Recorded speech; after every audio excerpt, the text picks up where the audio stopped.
Il était une fois dans un village éloigné et paisible, un couple modeste mais très heureux. Kwame et Onyeka étaient mariés depuis plusieurs années et ils avaient eu un enfant ensemble qui s'appelait Ogechi. Ogechi avait 13 ans et était une fille très intelligente et sage. Tous les espoirs de Onyeka reposaient sur sa fille. Elle espérait qu'elle travaille dur à l'école pour les sortir de la pauvreté. Un jour, la mère de Ogechi tomba gravement malade. Des jours et des semaines se sont écoulés, mais sa maladie semblait s'aggraver de plus en plus. Kwame avait dépensé toutes ses dernières économies. Il n'avait plus rien et fut obligé de commencer à prêter de l'argent auprès de ses amis et connaissances du village. Malheureusement, les jours passèrent et tout l'argent qu'il avait prêté s'amenuisait, mais sa femme ne guérissait pas. Plusieurs mois plus tard, les gens ont commencé à venir chez Kwame et ont commencé à le menacer de l'emprisonner s'il ne remboursait pas leur argent au plus vite. Il pleurait à genoux et les suppliait. Il était perdu. Sa femme était mourante. Il avait dépensé toutes ses économies et maintenant il risquait la prison. Dos au mur et en pleurs dans sa chambre, il prit une décision très audacieuse et inattendue.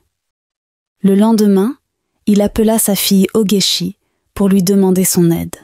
« Ma chérie, je ne voulais pas en arriver là, mais depuis plusieurs mois, tu as pu voir l'état de ta maman et tous les efforts que j'ai faits pour essayer de la sauver. J'ai dépensé toutes mes petites économies et je suis complètement endettée, mais son état ne semble pas s'améliorer.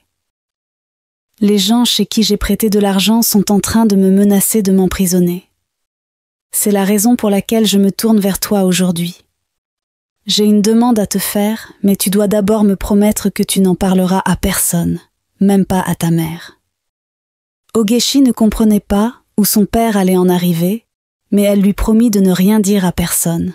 « En fait, je connais une personne très riche qui est actuellement en séjour dans notre quartier. Je t'accompagnerai chez lui demain. Tu y resteras pour passer la nuit et je viendrai te chercher le jour suivant.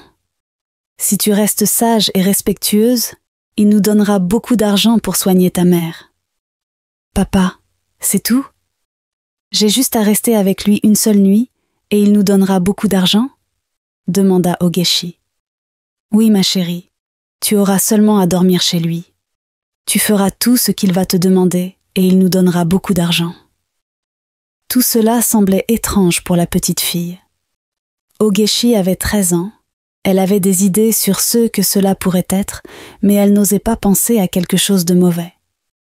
Elle faisait confiance à son père, et la seule chose qui lui tenait à cœur, c'était de revoir sa mère en bonne santé. Elle décida de faire confiance à son père et accepta sa proposition. Kwame était très content. Il prit sa fille dans ses bras en pleurs. Le jour suivant, Ogechi fut accompagné par son père sur le lieu du rendez-vous. En effet, c'était un homme très riche qui vivait en ville. Il avait pour habitude de venir toutes les semaines au village pour combler ses désirs sexuels contre de l'argent. Chaque fois qu'il venait, il portait un masque pour préserver son identité. Kwame confia sa fille à l'homme avant de s'en aller. Il prit Ogechi par la main et l'emmena vers la chambre qu'il avait réservée. Ogechi avait le pressentiment qu'elle ne devrait pas lui faire confiance. Le visage masqué du monsieur lui faisait peur et elle voulut s'enfuir, mais quand elle se rappela de sa mère, elle décida de rester sage. « N'aie pas peur, ma jolie, je ne te ferai pas de mal, je suis très gentille. Tu as l'air d'être une fille très intelligente, donc si tu fais correctement tout ce que je te demande, je te laisserai repartir chez toi. » Après quelques minutes sous la douche, l'homme masqué s'approcha doucement d'Ogechi et lui demanda d'enlever ses vêtements.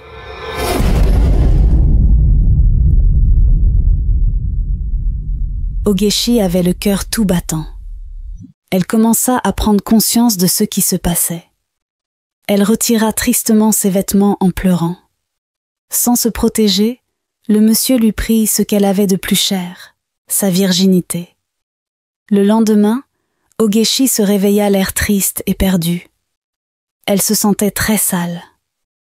Elle savait qu'elle avait fait quelque chose qu'elle ne devrait pas faire à son âge. Elle commença à pleurer quand soudain, l'homme entra dans la chambre. « Tu peux partir. Ton père est déjà en train de t'attendre au dehors. » Elle se leva rapidement, essuya ses larmes avant de sortir. Une fois à la maison, Kwame sortit la valise qu'il avait reçue de l'homme. « Regarde ma chérie. Nous avons maintenant beaucoup d'argent pour soigner ta mère et régler toutes nos dettes. » La valise contenait énormément de billets de banque flambant neufs. Kwame continua. « N'oublie pas que tu m'as promis de ne rien dire à personne. Il faut que cette histoire reste seulement entre toi et moi. » Ogechi s'efforçait de lutter contre ses larmes qui menaçaient de couler. « Oui, papa, je te le promets, lui répondit-elle.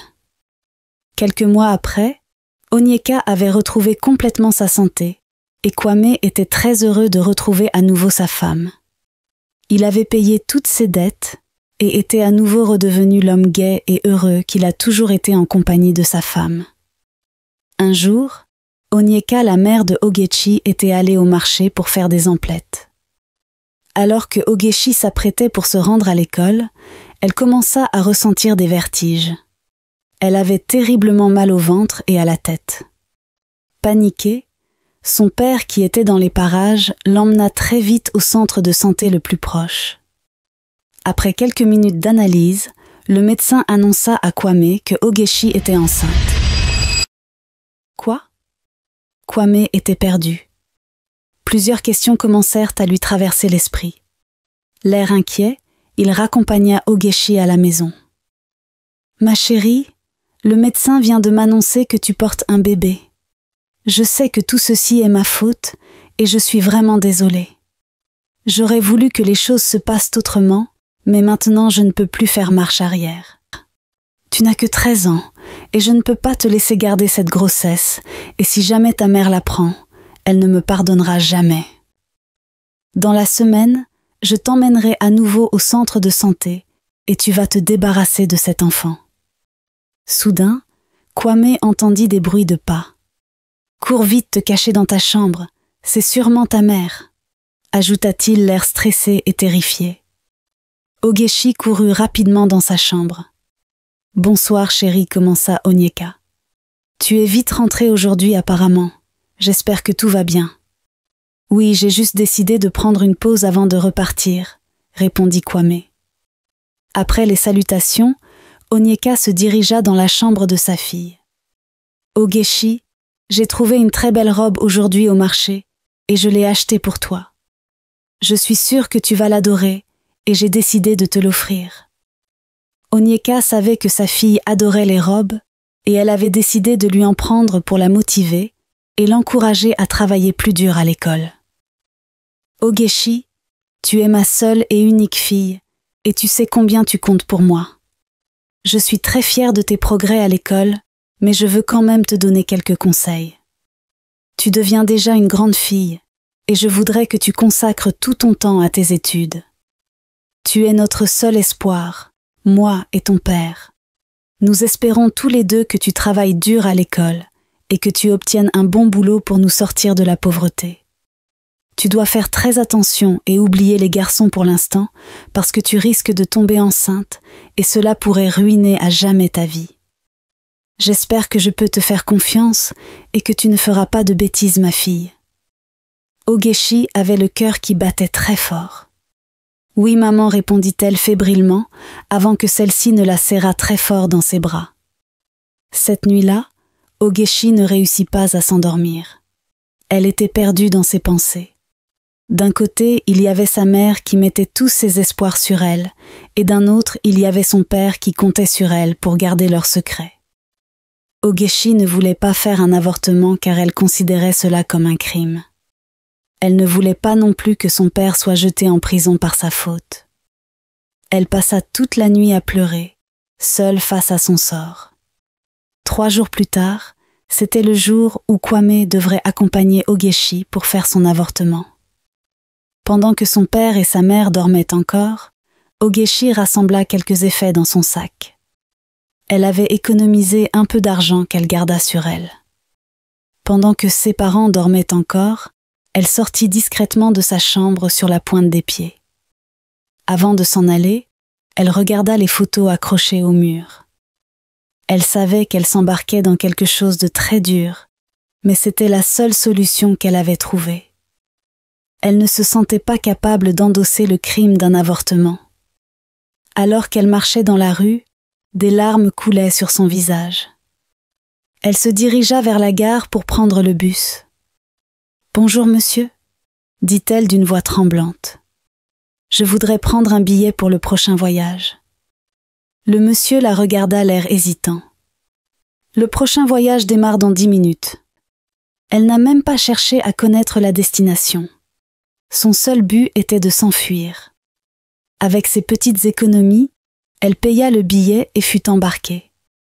Sur la route vers une destination inconnue, la pauvre fille ne cessait de penser à sa famille. Elle avait tout quitté pour prendre en main sa vie dans un endroit qu'elle n'avait jamais fréquenté. Elle n'avait plus personne sur qui compter et devra tout faire d'elle-même. Quelques heures plus tard, le bus arriva à destination et il faisait déjà complètement jour. C'était une grande ville qui n'avait rien à voir avec le village où elle vivait auparavant.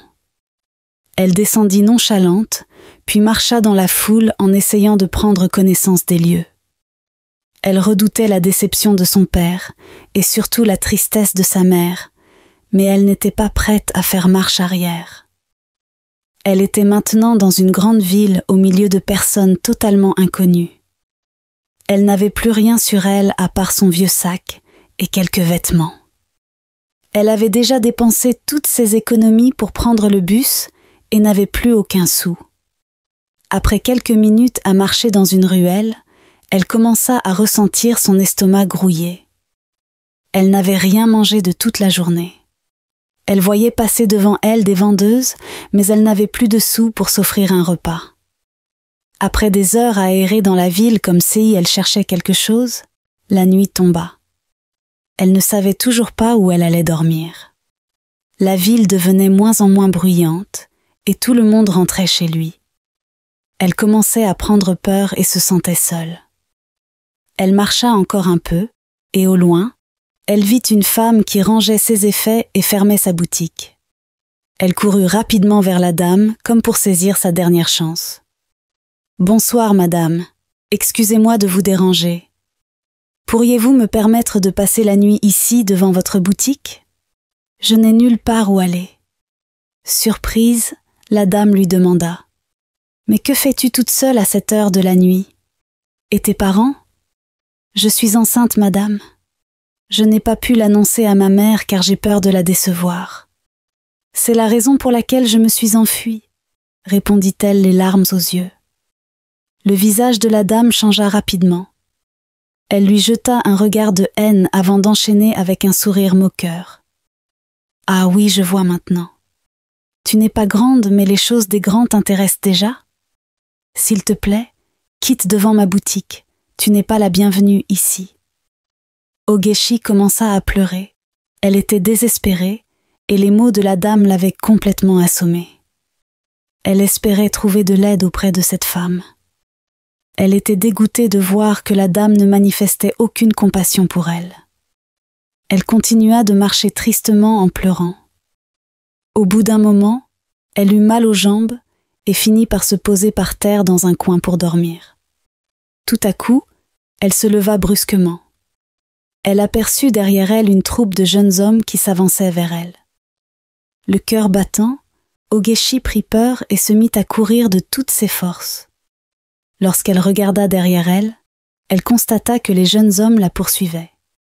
Elle accentua sa course et malgré son état, elle avait trop peur de s'arrêter. Après de longues minutes de course, Ogechi perdit le contrôle de ses jambes et tomba. Elle commença à crier et pleurer en pensant que les jeunes garçons la poursuivaient toujours. Lorsqu'elle regarda derrière elle, elle ne vit plus les jeunes hommes. Elle était soulagée, mais les pensées de sa famille ont commencé à lui revenir à l'esprit et ses larmes ont continué à couler. Elle ne put s'empêcher de penser à la tristesse énorme que devrait ressentir sa mère et à l'inquiétude de son père. Soudain, elle aperçut au loin un immeuble inachevé. Elle s'y approcha lentement puis resta silencieuse. Elle se pencha légèrement pour regarder à l'intérieur. L'immeuble semblait inhabité. Elle décida d'y passer la nuit.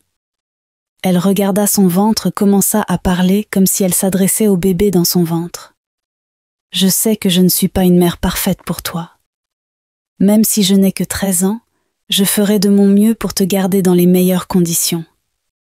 Je sais que tout comme moi, tu as aussi le droit de vivre et je me bats pour toi. » Elle se coucha ensuite à même le sol pour dormir. La nuit fut longue et très agitée. Le lendemain, elle fut réveillée par les chants d'oiseaux et l'éclat du ciel. Elle s'agenouilla pour prier. Elle remercia le Seigneur d'avoir veillé sur elle et son bébé et implora son aide pour la suite. Elle s'étira encore pendant plusieurs minutes, l'air fatigué, puis sortit de l'immeuble, pleine d'espoir. Elle devrait maintenant trouver un moyen de survivre. Des jours et des semaines passèrent et son ventre devenait de plus en plus remarquable. Elle travaillait très chez une vieille dame chaque jour pour recevoir juste quelques pièces et s'offrir un repas. Parfois, elle était obligée de se tourner vers les gens pour demander de la nourriture. « Excusez-moi, monsieur, auriez-vous des restes de nourriture pour moi ?» Des fois, certaines personnes avaient de la peine et lui donnaient de la nourriture, mais d'autres s'en foutaient en lui lançant des regards de mépris et de rejet. C'était de cette manière qu'elle survivait chaque jour. Un soir, alors qu'elle était assise dans l'immeuble inachevé, elle commença à ressentir de vives douleurs au ventre. Elle criait et pleurait à chaudes larmes, et au bout de quelques minutes, elle réalisa qu'elle était en train d'accoucher. Elle était paniquée. Tout à coup, une pluie violente commença à tomber et inonda toute la pièce. Elle était toute seule et criait de désespoir, mais personne ne pouvait l'entendre dans cette nuit profonde à cause de la pluie. Après plusieurs minutes de souffrance, elle accoucha d'un petit garçon.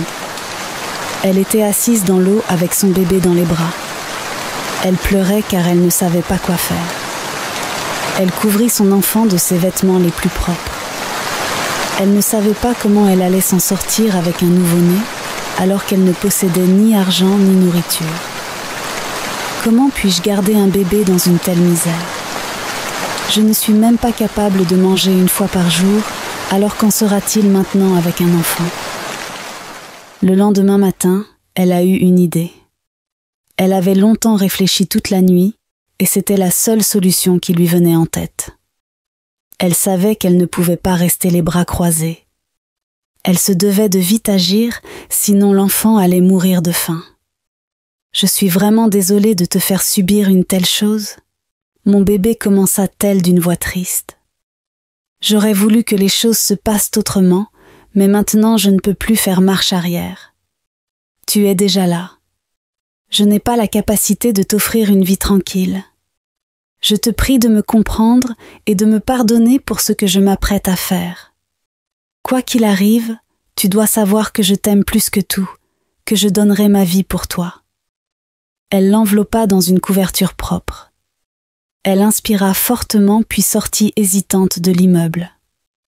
Elle marcha son bébé dans les bras, s'avançant vers une grande maison de la ville. C'était l'une des plus belles maisons du quartier, et elle savait que ceux qui y vivaient étaient très riches. Elle s'avança doucement vers l'immeuble. Elle avait peur de ne pas y parvenir. Et si mon plan ne marchait pas? Et s'il l'abandonnait? Après de longues minutes d'hésitation, elle serra à nouveau son bébé très fort dans ses bras, et après l'avoir longtemps contemplé et admiré, elle le déposa devant la porte des milliardaires. Après cela, elle alla se cacher derrière un arbre pour observer. Elle y resta quelques minutes avant que le portail ne s'ouvre enfin. Lorsqu'elle leva la tête pour regarder, c'était le milliardaire et sa femme qui s'étaient apprêtés pour sortir. Soudain, le bébé attira leur attention. « Oh Seigneur, regarde chérie, un bébé abandonné. Mais qui peut bien laisser son bébé ici ?» La femme du monsieur saisit l'enfant et ils se retournèrent à nouveau dans l'immeuble pour trouver une solution. Derrière l'arbre, Ogechi avait vu toute la scène et des larmes coulaient sur son visage. Elle était convaincue de savoir que son bébé avait été recueilli par une famille riche qui pourra prendre soin de lui, mais elle ressentait la douleur de la séparation. « J'espère que tu pourras avoir une vie heureuse et une enfance normale », pleurait-elle tristement avant de s'en aller. Elle pria dans son cœur, implorant le Seigneur de lui faire grâce et de lui permettre de revoir un jour son enfant. Pendant ce temps dans la maison, le couple discutait à propos du bébé. « Qu'allons-nous faire, chérie ?» demanda le milliardaire. « Que pouvons-nous faire d'autre ? Nous allons l'emmener au commissariat et expliquer la situation aux agents de sécurité, » répondit nerveusement Uzoma. Après un moment de réflexion, Moussa reprit la parole. « Et si nous le gardons ? Nous pourrons nous en occuper car nous avons les moyens. »« C'est vrai, tu as raison. Nous devons lui trouver un prénom. »« Je pense qu'on peut l'appeler Emeka, » proposa Moussa. Uzoma et Moussa étaient en couple depuis de longues années et ils avaient déjà eu un enfant ensemble. Il avait 15 ans et s'appelait Chinedu. Il faisait la classe de première et faisait la fierté de ses parents. Depuis sa naissance, le couple n'avait pas réussi à avoir d'autres enfants. Chinedu était leur seul fils. Depuis l'arrivée du bébé Emeka, la famille semblait encore plus unie. Tout le monde était aux petits soins pour lui, et Chinedu adorait jouer avec lui. 5 longues années se sont écoulées depuis que le couple a accueilli Emeka dans leur famille. Chinedu avait l'habitude de s'occuper de lui quand ses parents étaient au boulot, mais depuis qu'il a obtenu son diplôme, il avait de moins en moins de temps libre. Il avait maintenant 20 ans et avait décidé de poursuivre ses études dans le domaine de la lutte contre la fraude et son indisponibilité due à son emploi du temps chargé commençait à peser sur ses parents. Emeka avait maintenant 5 ans. Pour sa sécurité, le couple décida un jour d'engager une nounou. « Nous ne pouvons pas laisser l'enfant tout seul à la maison. J'essaierai de trouver une nounou rapidement pour s'occuper et prendre soin de lui en notre absence. » Pendant ce temps, dans l'immeuble abandonné où elle vivait, Ogechi, qui avait maintenant 19 ans, ne passait pas un jour sans penser à son enfant. Elle avait passé ces 5 dernières années, rongée d'inquiétude, se demandant sans cesse si son enfant était dans de bonnes conditions. Parfois, elle passait devant la maison, elle regardait la maison pendant plusieurs minutes, elle s'approchait et collait son oreille à la porte en espérant entendre au moins sa voix. Son enfant lui manquait. Même si elle savait au fond d'elle que l'enfant ne le reconnaîtrait jamais, elle rêvait un jour de le revoir et de le serrer dans ses bras. Comme tous les jours, Ogechi passait encore devant l'immeuble du milliardaire quand son regard se posa sur une annonce collée sur un poteau devant la maison. Recherche d'une nounou pour s'occuper d'un petit garçon de 5 ans. Après avoir lu l'annonce, elle eut comme un pincement dans son cœur. C'était peut-être l'occasion pour elle de revoir son enfant après 5 ans. « Je ne laisserai pas passer ma chance cette fois-ci, pensa-t-elle. En plus, c'était l'occasion pour elle de manger régulièrement. Elle inspira fortement, prit son courage à 2 mains et appuya la sonnerie de la maison le cœur battant. Moussa lui ouvrit le portail. Il lui demanda ce qu'elle cherchait et elle lui expliqua qu'elle était venue pour postuler en tant que nounou. Moussa l'accueillit dans la maison et lui posa quelques questions pour s'assurer qu'elle était qualifiée pour assurer ce rôle. Elle répondit du mieux qu'elle pouvait et ses réponses convainquirent totalement Moussa qui accepta de l'embaucher. « Vous pouvez commencer à travailler à partir de demain. J'espère que vous serez à l'heure. » Ogechi acquiesça avant de s'en aller. De retour à l'immeuble abandonné où elle dormait, elle était partagée entre plusieurs émotions. La joie de pouvoir bientôt revoir son enfant et la peur de ne pas pouvoir garder son secret. Le jour suivant, elle se rendit effectivement chez le milliardaire comme prévu. Dès qu'elle entra dans la maison, elle vit Emeka en train de s'amuser dans la cour et son cœur se serra. Des larmes coulèrent de son visage, mais elle se rattrapa et les essuya rapidement. Il avait tellement grandi. Chaque jour, quand elle s'occupait de l'enfant, elle faisait de son mieux pour ne pas laisser transparaître ses émotions. Elle ne voulait pas que le couple sache quelque chose, car elle savait qu'elle n'aurait jamais les moyens de s'occuper de l'enfant. Quand Moussa et sa femme Uzoma sortaient de la maison, Ogechi se glissait dans la chambre d'Emeka pour le prendre dans ses bras. « Tu as bien grandi, mon chéri. Sache que maman t'aime beaucoup, » disait-elle dans son cœur. Avec le temps, Moussa et Uzoma devenaient de plus en plus rares à la maison en raison de leur boulot. Ogechi était seule à veiller tous les jours sur l'enfant. Emeka était tout le temps avec elle, et il commençait par s'attacher davantage à elle. Chaque fois qu'il pleurait, il suffisait juste que Ogechi s'approche de lui, et il se calmait aussitôt. Cette attitude commençait à agacer Uzoma, qui commença à développer un grand mépris envers Ogechi.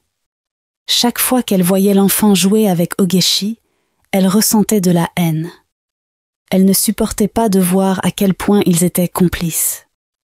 Incapable de supporter longtemps cette situation, elle décida un jour de confronter son mari à ce sujet. « Chérie, j'ai longtemps réfléchi et je pense que la nounou peut maintenant partir. Mais chérie, lui reproches-tu quelque chose? Elle s'est bien occupée d'Emeka depuis son arrivée et en plus elle n'a passé que 3 mois avec nous, » répondit Moussa. « Oui, je sais, mais maintenant elle peut partir. » « Comment peux-tu dire ça alors que tu sais que nous n'avons pas le temps de nous occuper de lui ?» Uzoma poursuivit. « On demandera à notre fils Shinedu de s'occuper de lui. » Moussa ne comprenait pas pourquoi sa femme insistait autant. « Veux-tu que Shinedu abandonne ses études? On en reparlera plus tard. J'ai l'impression que tu as de la fièvre aujourd'hui, » ajouta-t-il pour mettre fin à la discussion. Ogechi, quant à elle, avait pris son rôle très à cœur. Chaque jour, elle s'assurait que le petit Emeka fasse toujours tous ses devoirs à temps. Un jour, alors que Ogechi couchait l'enfant, elle fut surprise par la question que celui-ci lui posa. « Nounou Ogechi, pourquoi parfois tu as l'air triste quand tu es avec moi ?» La question rendit Ogechi tellement triste et la voix brisée, elle lui répondit. « Non, non, je ne suis pas triste, Emeka. Ne te fais pas de soucis pour moi. » Le petit garçon enchaîna avec une autre question. « Nounou Ogechi, je peux te dire quelque chose? » « Oui, bien sûr. Dis-moi tout ce que tu voudras. »« Tu es tellement gentille avec moi et je t'aime plus que tout le monde. » Cette déclaration fendit le cœur de Ogechi. Elle le serra dans ses bras, luttant sans succès contre ses larmes qui menaçaient de couler, puis lui répondit. « Je t'aime aussi, Emeka. Maintenant, il faut dormir. D'accord ?» Un jour, Emeka jouait dans le salon quand il heurta maladroitement un objet de décoration en verre. L'objet tomba et se brisa en 1000 morceaux. Dès que Uzoma entendit le bruit, elle rejoignit aussitôt le salon. « Mais je t'ai toujours interdit de courir par ici. Je ne sais pas pourquoi tu es autant têtue. Je ne supporte plus de devoir gérer tes caprices. » Emeka lui répondit. « Tu es toujours en colère contre moi alors que la nounou est gentille avec moi. » Lorsque Uzoma entendit ces mots, elle s'énerva et se mit à le frapper sévèrement. Pendant qu'elle frappait Emeka, Ogechi était à côté de la pièce et regardait la scène impuissante. Elle avait très mal de voir son enfant se faire frapper si brutalement sans pouvoir intervenir. L'enfant courut dans sa chambre en pleurs. Ogechi attendit quelques minutes pour s'assurer que Madame Uzoma était partie avant de s'introduire dans la chambre de l'enfant. Elle prit Emeka par les mains et le serra dans ses bras. « Calme-toi, Emeka, tu aurais dû écouter maman. Elle t'avait interdit de jouer à cet endroit. Arrête de pleurer. Merci, nounou Ogechi. J'aurais préféré que tu sois ma mère, ajouta-t-il en pleurant. Cette phrase brisa le cœur de Ogechi. Cette fois, elle ne réussit pas à empêcher ses larmes de couler. Si seulement il savait que j'étais réellement sa mère, disait-elle intérieurement. Ta mère est aussi très gentille, et tu ne dois pas lui en vouloir. Elle fait tout ça pour toi. Après quelques minutes à le consoler, elle sortit de la chambre du petit pour aller dans la sienne. L'ironie de la situation semblait la rattraper. Elle était la vraie mère de Emeka, mais elle ne pouvait pas le lui dire. Elle était obligée de regarder sa patronne frapper violemment son enfant sans rien dire. J'aurais tellement voulu que tout soit différent. Et si je lui avouais la vérité? Je lui dirais que je suis sa vraie mère et qu'il est mon fils. Mais si je le lui dis, je ne pourrai pas m'occuper de lui. Je n'ai pas d'endroit où habiter et je n'ai pas d'argent. En plus, il est encore trop petit pour comprendre que je l'ai fait pour son bien et il pourrait m'en vouloir toute sa vie. Tous les soirs, Ogechi pleurait dans sa chambre. Shinedu, l'enfant du couple qui était à la maison tous les soirs après les cours à l'université, la surprenait toujours en train de pleurer. Il se demandait chaque fois ce qui n'allait pas avec elle, mais il n'a jamais osé lui demander. Un soir, ce fut encore le même scénario. Shinedu décida de lui demander pourquoi elle pleurait tout le temps. « Pourquoi pleures-tu comme ça tous les jours? Chaque fois que je rentre de l'université les soirs, je te vois pleurer et ça me fait de la peine. Tu ne te sens pas bien dans notre maison? Tu as besoin de quelque chose? De l'argent? Si tu as besoin d'argent, je peux t'en donner. Ne t'inquiète pas pour moi, Shinedu, tout va bien, c'est juste parce que je ne suis pas d'humeur. » Même si Shinedu savait qu'elle lui mentait, il ne voulait pas la déranger longtemps. Il essaya de la consoler et de lui tenir compagnie. Plus les jours passaient, plus Uzoma devenait violente envers l'enfant. Elle profitait de chaque occasion pour le frapper et le corriger sévèrement. Désespérée par le fait que l'enfant préférait Ogechi à elle, elle n'avait trouvé d'autre solution de le ramener à la raison que de le frapper. « Ce soir, tu dormiras avec moi, Emeka. »« Non, maman, je veux dormir avec Nunu Ogechi, répondit-il. Uzoma n'eut pas la force de supporter cette réponse. Elle se mit à le frapper à nouveau, mais cette fois avec un balai et de manière encore plus sévère et inappropriée. « Pourquoi t'obstines-tu toujours à me tenir tête? Ne sais-tu pas que je suis ta mère ?» Pendant qu'il frappait Emeka, il se mit à crier « Nunu Ogechi, sauve-moi, je t'en supplie. » Ogechi ne savait pas quoi faire. Uzoma frappait l'enfant très fort. Moussa était assis dans le salon en train de manger sans intervenir. C'était la goutte de trop. Ogechi courut vers Uzoma puis tira Emeka de son emprise. « Arrêtez, madame, ça suffit, c'est mon enfant. J'en ai marre de vous voir le maltraiter de cette façon. » Moussa écarquillait les yeux, surpris par ce qu'il venait d'entendre. Il se leva brusquement. « Mais qu'est-ce que tu racontes? Ton boulot dans cette maison est de t'occuper de notre fils quand nous ne sommes pas là, pas de te revendiquer comme sa mère. »« C'est mon fils, monsieur, » continua-t-elle. « Je l'ai abandonné à votre porte il y a 5 ans, car je n'avais pas les moyens de m'occuper de lui et j'étais trop jeune. Je suis sa vraie mère. »« Mais qu'est-ce qui te prend ?» cria Uzoma. « Je ne peux pas tolérer une chose pareille. Fais tes bagages et quitte ma maison. »« Je ne partirai pas sans mon fils, » cria Ogechi. « Si je dois quitter cette maison, alors je l'emmènerai avec moi. » Moussa en avait marre de toute cette histoire. « Si vous persistez, j'appelle la police, » annonça-t-il en colère. Au milieu des larmes, Emeka cria « Je veux partir avec elle. » Uzoma était folle de rage. « Tais-toi et arrête de raconter n'importe quoi. Nous sommes tes parents et tu dois nous écouter. Rentre vite dans ta chambre. » Ogechi poursuivit. « Je veux mon fils, je ne partirai pas sans lui. » Moussa appela des agents de sécurité en urgence. « Emmenez cette fille loin de notre demeure. Elle n'est plus la bienvenue dans cette maison. »« Non, ne faites pas ça, » criait-elle alors que les gardes la traînaient de force. « Je t'aime, mon chéri. Sache que je t'ai toujours aimé et que je suis ta mère. » Emeka était en pleurs, essayant en vain de s'échapper de l'emprise de sa mère adoptive. Ogechi fut jetée hors de la maison. Elle se roulait par terre en pleurant. Elle ne savait pas si c'était la dernière fois qu'elle voyait son enfant. Elle entendait Emeka crier son nom. Après plusieurs heures à pleurer, elle se retourna à l'ancien immeuble inachevé où elle vivait. « Pourquoi tout ceci m'arrive-t-il ? Ai-je fait quelque chose qu'il ne fallait pas? Pourquoi tous mes espoirs s'écroulent-ils du jour au lendemain? Peut-être que si j'avais attendu plus longtemps avant de le dire, les choses se passeraient autrement, mais je n'avais pas la force de rester spectatrice de tous les mauvais traitements que cette dame infligeait à mon fils.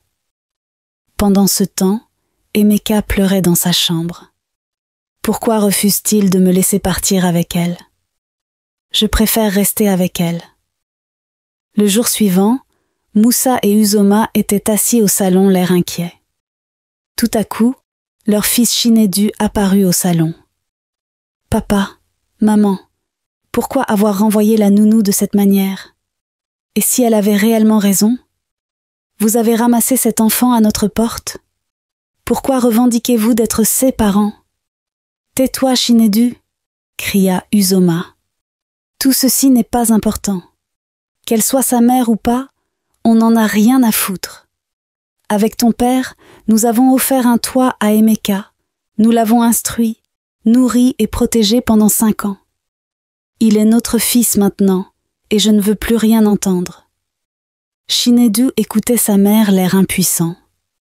Il était persuadé que Ogechi avait raison, car il s'en doutait depuis longtemps, mais il n'avait pas de solution pour confronter ses parents. Pendant ce temps, Ogechi continuait de pleurer. Elle s'agenouilla et commença à implorer l'aide de Dieu. « Qu'est-ce que je peux bien faire contre des personnes aussi riches pour récupérer mon enfant? Qui pourrait me croire? Je t'en supplie, Seigneur, aide-moi. » Pendant qu'elle pleurait, un homme de la 60aine ramassait des herbes dans la brousse et la surprit seule dans l'immeuble abandonné. Il se rapprocha de lui. « Qu'est-ce qui vous rend si triste, madame? Que pourriez-vous bien faire pour m'aider même si je vous explique ma situation? » Parfois la parole est libératrice. C'est bien de se confier. Même si je ne peux pas vous aider à obtenir ce que vous voulez, je pourrais peut-être vous prodiguer des conseils qui vous aideront. En fait, je suis triste parce qu'on m'a confisqué mon fils. Il vit actuellement avec une famille riche. Quand j'étais plus jeune, j'ai accouché d'un petit garçon, mais j'étais très pauvre et je n'avais même pas où habiter. J'ai décidé de le laisser près de la porte d'une famille riche pour lui assurer une vie meilleure. 5 ans après, j'ai postulé pour travailler comme nounou dans leur maison et j'ai été embauchée. Au fil du temps, je n'ai pas eu la force de cacher la vérité longtemps à cause des mauvais traitements que subissait mon fils. Lorsque je leur ai annoncé que j'étais sa mère, ils m'ont jetée à la rue. Je n'arrive pas à supporter qu'on m'arrache ainsi le fruit de mes entrailles, ajouta-t-elle les larmes aux yeux pour finir. Je sais que c'est très dur pour vous, mais ne pleurez pas, madame. Je veux bien vous filer un coup de main, mais vous devez d'abord m'assurer que vous êtes effectivement la vraie mère de l'enfant et que vous ne me mentez pas. Je vous jure, monsieur, et je suis prête à tout pour vous le prouver. Très bien, dans ce cas, je vais vous aider. Mais qu'allez-vous faire, monsieur? Je m'appelle Johnson, et je suis avocat, madame. Nous allons rassembler suffisamment de preuves qui montrent que vous êtes réellement la mère de l'enfant. J'aurai besoin de l'acte de naissance de l'enfant. Ogechi baissa tristement la tête. Je n'ai aucun de ces documents. Lorsque je l'ai accouché, j'étais encore très jeune et je ne savais pas ce qu'il fallait faire. Dans ce cas, ce sera un peu plus compliqué de vous aider, mais nous avons toujours une dernière solution. Nous allons faire un test ADN pour connaître la vérité. Seriez-vous d'accord pour réaliser ces examens? Je ferai n'importe quoi pour récupérer mon enfant, monsieur. Demain, nous allons entamer les procédures. Vous allez m'accompagner chez la famille adoptive de votre fils et je vais les convaincre de faire un test ADN. Le lendemain, à la bonne heure, Ogechi et monsieur Johnson sont allés chez le milliardaire. Lorsqu'il les vit, il s'écria « Encore toi? Ne t'ai-je pas demandé de ne plus mettre les pieds chez moi ?» Alors qu'il s'énervait contre Ogechi, monsieur Johnson s'avança doucement vers lui et d'un ton calme, il lui adressa la parole. « Bonjour monsieur, je m'appelle Kevin Johnson et je suis l'avocat de mademoiselle Ogechi.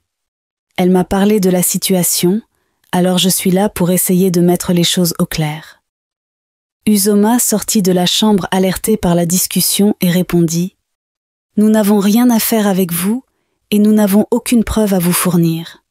Emeka est notre fils et nous ne voulons rien savoir. Quelle preuve avez-vous ? Justement, madame, nous n'avons pas de preuve, mais il y a une solution pour savoir si Emeka est réellement votre enfant ou pas. Nous allons faire un test ADN. Pourquoi devrions-nous le prouver alors qu'on sait tous que Emeka est notre fils ? Demanda Moussa l'air énervé. Nous n'allons faire aucun test, ajouta-t-il.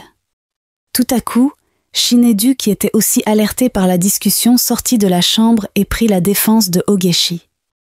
Mais papa, maman, si Emeka est vraiment votre fils, pourquoi avez-vous peur qu'on lui fasse un test ADN ?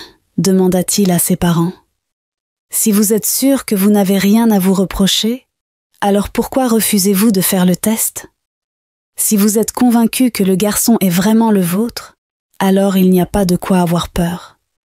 Uzoma regarda son mari comme pour voir quelle décision il allait prendre. Eh bien, écoute Ogechi, nous allons faire le test. Si c'est ce qu'il faut pour nous laisser en paix, nous allons le faire. Veuillez me donner votre numéro avant de partir, Monsieur Johnson. Monsieur Johnson lui donna son numéro. Bien, Mr. Johnson, demain nous ferons le test. Il n'y a aucun problème, ajouta-t-il l'air sûr de lui. Quand Monsieur Johnson rentra chez lui le soir, il reçut un appel de Moussa. Allô, c'est Monsieur Moussa, celui avec qui vous avez discuté aujourd'hui. J'espère que vous vous en souvenez. Oui, Monsieur Moussa. Que puis-je faire pour vous ? Eh bien, j'ai une proposition à vous faire. Je vous propose 500 000 francs pour falsifier le test ADN pour demain. Non, monsieur. Je suis désolée, mais je ne peux pas faire une chose pareille. Je suis un homme de justice et je peux également utiliser ce que vous venez de dire contre vous devant la justice. Je suppose que cette somme n'est pas suffisante pour vous. 2 millions alors ? 5 ? 10 ? Quoi ? S'étonna Monsieur Johnson. 10 millions ? Oui, 10 millions, répondit Monsieur Moussa. Ne vous inquiétez pas, ça reste entre nous. D'accord, j'accepte votre proposition. Alors vous m'amènerez les documents demain matin à la bonne heure ? Plus vite vous viendrez, plus vite vous serez payé.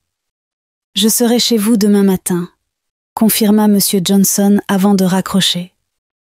Le jour suivant, il se rendit comme convenu chez Monsieur Moussa pour lui remettre les documents. Celui-ci lui donna une mallette d'argent et il quitta la maison discrètement avec la mallette en regardant partout pour ne pas se faire prendre. Le soir, il se dirigea à nouveau vers la maison de Moussa accompagné de Ogechi. Ogechi était très pressé de mettre fin à cette affaire et récupérer son fils. Une fois dans le salon, Moussa prit la parole. Nous avons fait les examens aujourd'hui comme convenu. Il sortit les résultats falsifiés que lui avait remis Johnson le matin. Tenez et vérifiez, monsieur l'avocat. Après quelques secondes à faire semblant d'analyser le papier, monsieur Johnson finit par déclarer « Je suis désolé, Ogechi, mais apparemment les résultats attestent que Emeka est bel et bien le fils de monsieur Moussa et madame Uzoma. Mais comment est-ce possible ? Ces documents ne sont pas authentiques, j'en suis sûre. » Elle s'assit à même le sol et commença à pleurer. Monsieur Johnson s'approcha d'elle comme s'il compatissait aussi à sa peine. « Je suis désolé, Ogechi. Les résultats sont bien clairs. Peut-être que tu t'es trompé. Monsieur Johnson, s'il vous plaît, faites quelque chose pour moi. Je pense qu'il y a une erreur. Je suis sa vraie mère. Je suis vraiment désolée, Ogechi, mais on ne peut pas nier ce qui est évident. » À ces mots, Monsieur Johnson quitta la maison. Ogechi fut chassé violemment par Uzoma. « Maintenant quitte mon salon, espèce de sorcière. Ne reviens plus jamais ici, voleuse d'enfants. » Elle était perdue. De son côté, Shinedu était dans la chambre et ne comprenait pas ce qui se passait. Il savait pertinemment que ses parents n'étaient pas les parents biologiques de Emeka, et il ne comprenait pas comment les tests pouvaient être positifs. Il s'avança vers la table et saisit le papier. Après quelques coups d'œil, il constata que les résultats et les analyses semblaient incohérents. Ayant fait des études dans la filière de la lutte contre la fraude, il ne lui fallut que quelques minutes pour se rendre compte que le test était falsifié. C'est donc pour ça que Ogechi pleurait tous les jours, pensa-t-il. Derrière le papier, il y avait le numéro de M. Johnson. Shinedu l'appela et lui demanda l'adresse de Ogechi. Elle vit dans la maison inachevée qui est derrière le supermarché Saint-Armand, répondit M. Johnson. Il prit la voiture et se rendit à l'endroit. Il entra dans l'immeuble inachevé et s'approcha de Ogechi qui pleurait à chaudes larmes allongées à même le sol. « Je suis venu pour t'aider, Ogechi. » J'ai jeté un coup d'œil sur le document et je me suis rendu compte qu'il était falsifié. Ogechi se releva subitement. J'en étais sûre. Ne t'inquiète pas. Je vais t'aider à récupérer ton enfant. Je porterai plainte et l'affaire sera tirée au clair. Mais en attendant, tu ne peux pas dormir ici, suis-moi.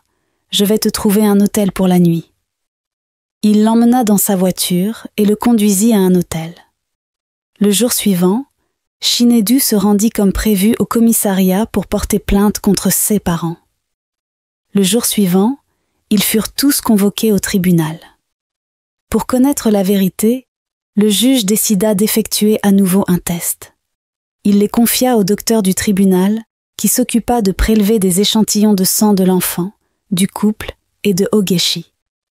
Le juge frappa le maillet et leva la séance et reporta l'affaire pour le lendemain afin d'avoir un résultat efficace. Une fois à la maison, Moussa et sa femme commencèrent à paniquer et à se disputer. « Si tu n'avais pas accepté que nous gardions ce bébé, nous n'en serions pas là aujourd'hui, » cria nerveusement Moussa. « Pourquoi essaies-tu de me rejeter la faute ? N'oublie pas que c'est toi qui as trafiqué le test ADN pour qu'on en arrive ici maintenant. Je ne te pardonnerai jamais si jamais je me retrouve derrière les barreaux. » Pendant ce temps, Shinedu s'était mis en route pour se rendre à nouveau à l'hôtel qu'il avait payé pour Ogechi. Assise sur le canapé, Ogechi s'adressa à Shinedu. « Pourquoi m'aides-tu autant alors que tu sais que tes parents risquent la prison ?» Shinedu lui répondit. « Je sais que cela peut te paraître bizarre, mais je ne suis pas d'accord avec les manipulations de mon père. D'abord, il a passé des années à tromper ma mère. Parfois, il se rend dans les villages éloignés pour abuser des jeunes filles en payant leurs parents. Je ne peux pas observer ces actes sans rien faire. Je suis un homme de justice. Depuis ton départ, Emeka ne fait que pleurer dans sa chambre et je suis convaincue qu'il n'est pas heureux. Cela me fait beaucoup de peine. Voilà les raisons pour lesquelles j'ai pris cette décision. » Ogechi était très reconnaissante envers Shinedu pour tout ce qu'il faisait pour lui. Le jour suivant, c'était le jour des résultats. Le juge prit la parole.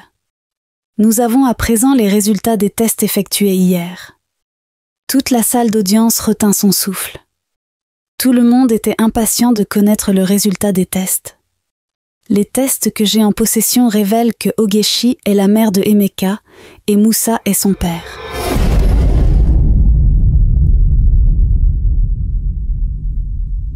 Uzoma fut choquée par les propos du juge. « Le père biologique de Emeka ? Tu m'as donc trompé avec cette fille ?» demanda-t-elle à son mari l'air confuse. Ogechi aussi était perdu face à ces déclarations. Toute la salle d'audience devint bruyante. « Silence !» cria le juge. « Mademoiselle Ogechi, pourquoi êtes-vous étonnée face à mes déclarations ?» demanda le juge. « Pouvez-vous m'expliquer les conditions dans lesquelles vous êtes tombée enceinte ?» Ogechi prit la parole en pleurant, incapable de retenir ses larmes. « Lorsque j'avais 13 ans, mon père m'a demandé de coucher avec un homme qui allait nous donner de l'argent pour sauver ma mère qui était malade.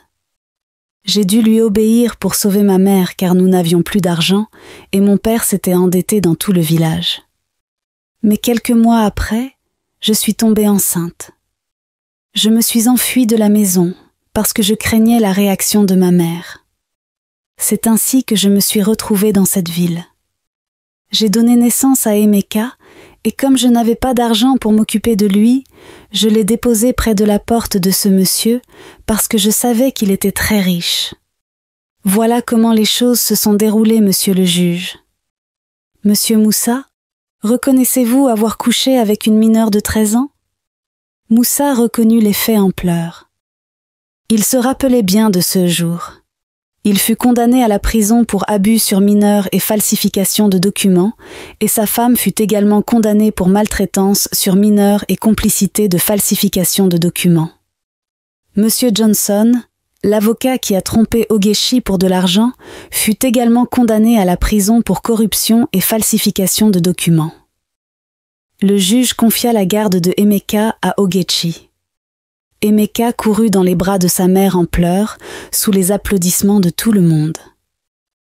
Une semaine après, Chinedu rendit visite à Ogechi et Emeka à l'hôtel. Quand Ogechi le vit arriver, elle croyait qu'il était venu pour les mettre à la porte. Elle courut vers lui et commença à le supplier. « S'il te plaît, laisse-nous encore une semaine habiter ici, s'il te plaît. Je te promets qu'après, nous trouverons un endroit pour nous installer et je trouverai un travail. » Chinedu lui expliqua qu'il n'était pas venu pour les mettre à la porte.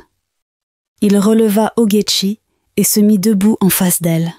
« En fait, je ne suis pas là pour ça, Ogechi. Je suis venu t'avouer quelque chose qui est plus fort que moi et qui me tracasse. Depuis que tu as mis les pieds chez nous, je n'ai pas résisté à ton charme. Je suis tombé amoureux de toi et j'ai toujours rêvé de finir mes jours avec toi. Je t'aime vraiment et je suis prêt à t'accueillir, toi et ton fils. Je ne veux pas t'obliger ou profiter de ta situation, je te laisse me dire sincèrement si j'ai une chance avec toi. Si tu ne veux pas de moi, sache que ce ne sera pas une raison pour que j'arrête de te payer ton loyer. Je le ferai jusqu'à ce que tu trouves les moyens de le faire toi-même. » Ogechi fut surprise par la profondeur des mots de Chinedu. Elle n'avait jamais pensé qu'elle pourrait avoir une quelconque attirance pour lui. C'était un bel homme, gentil et correct. Ogechi ne voulait pas passer à côté de sa chance. Elle n'avait rien à perdre à essayer. Elle accepta la proposition de Chinedu. Chinedu était très heureux. Ils se prirent dans les bras en pleurant de joie. La suite de l'histoire est que Ogechi est rentré au village avec son fils Emeka pour retrouver ses parents qui avaient tous vieilli. Le père de Ogechi demanda pardon à sa femme et celle-ci l'a pardonné. Ogechi vécut heureuse avec Chinedu et son fils Emeka. Sa persévérance et ses prières avaient porté leurs fruits.